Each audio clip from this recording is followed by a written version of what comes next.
হরে কৃষ্ণ।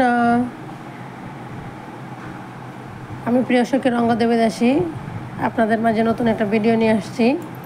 আর আপনারা যে জানেন আমার ইউটিউব চ্যানেলের নাম জেপিএস মায়াপুর টেলার্স। আমি দর্জির কাজ করি, টেলার্সের কাজ করি। আর আমি টেলার্সের ভিডিওগুলি দেখাতে চেষ্টা করি, যদিও মাঝে মাঝে আমি নিজের ব্যক্তিগত কিছু ভিডিও দেই। এখন আমি আপনাদের মাঝে দেখাচ্ছি কুচি সায়া। এগুলো হলো কুচি সায়া বা গোপী সায়াকে বলে। এই সায়াগুলো যদি কেউ নিতে চান আমাকে অর্ডার করতে পারেন, আমার নাম্বার দেওয়া থাকবে, আপনারা কল করতে পারবেন, কমেন্ট করতে পারবেন। আর এই সায়াগুলোর সাথে আমি দেখাচ্ছি এখন শিফন শাড়ি, অনেক সুন্দর শিফন শাড়িগুলো আর কুচি সায়া। এরকম সায়া যদি আপনাদের কারো লাগে আপনারা নিতে পারেন, অর্ডার করবেন, কুরিয়ার করে দেওয়া হবে। যে কোনো জায়গা থেকে অর্ডার করবেন, কুরিয়ার করে দেওয়া হবে। অনেক সুন্দর সুন্দর শাড়ি আছে আমাদের কাছে, কুচি সায়াও আছে, বিভিন্ন কালারের কুচি সায়া আছে। আমি এখন আপনাদেরকে দেখাচ্ছি আরেকটা কুচি সায়া। এটা হলো লাল। যে যেরকম কালার মনে চায় নিতে পারবেন, কারণ হলো আমাদের কাছে প্রচুর কালেকশান আছে, প্রচুর থান আছে। আপনাদেরকে তৈরি করে দেওয়া হবে, যদি কেউ মাপ মতো নিতে চান তাহলে তৈরি করে দেওয়া হবে। আর আমি এখন যেটা দেখাচ্ছি ওটা হলো 6 মিটারের। এই সায়াগুলো normally 3 metre, 4 metre, 6 metre, 8 metre, 10 metre এরকম হয় আর কি।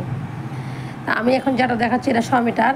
6 মিটার একটা লাল সায়া, সাথে একটা লাল শাড়ি, অনেক সুন্দর হাওয়াই শাড়ি। এগুলোকে হাওয়াই শাড়িও বলে, শিফন শাড়িও বলে।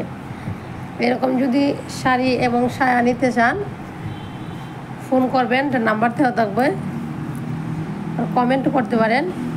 আর যদি আমার ভিডিওগুলো ভালো লাগে আপনাদের লাইক, কমেন্ট, সাবস্ক্রাইব করবেন। কারণ আপনারা যদি সাবস্ক্রাইব করেন আর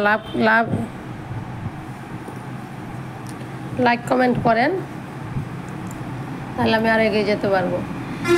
দেখুন এক একটা কালারের প্রচুর শাড়ি আছে, এক একটা কালারের 10টা 15টা শাড়ি আছে। শুধু একটাই নয় যে একটা দেখালাম একটা কালার, একটাই নয়, অনেকগুলো শাড়ি পেয়ে যাবেন। আর এখন একটা দেখাচ্ছি সাদা সায়া। এই সাদা সায়ার সাথেও ম্যাচিং শাড়ি আছে। এরকম যদি আপনারা ম্যাচিং শাড়ি নিতে চান নিতে পারবেন। আর কেউ যদি শুধু সায়া নিতে চান নিতে পারবেন। আর শুধু শাড়ি যদি নিতে চান শাড়িও নিতে পারবেন, আমাদের কাছে সব কিছুই আছে। আরেকটা কথা বলছি যে আমি এত ভালো করে গুছিয়ে কথা বলতে পারি না। আমার কথায় যদি কোনো ভুল ত্রুটি হয় আপনারা ক্ষমার দৃষ্টিতে দেখবেন, কারণ মানুষ মাত্রই ভুল হয়। আর আমি এত গুছিয়ে কথা বলতে পারি না, হয়তো বা কারো আমার কথাটা ভালো নাও লাগতে পারে। তবে আমি যেহেতু এখানে ড্রেস দেখাচ্ছি, আমার ড্রেস যদি ভালো লাগে আপনারা নিতে পারেন। আর আমি কিন্তু এখানে ড্রেস দেখাতে আসছি। হরে কৃষ্ণ। আবারও সবাইকে অনেক অনেক ভালোবাসা। আমি এখানে ভিডিওটা রাখছি, নেক্সট ভিডিওর অপেক্ষা থাকবেন।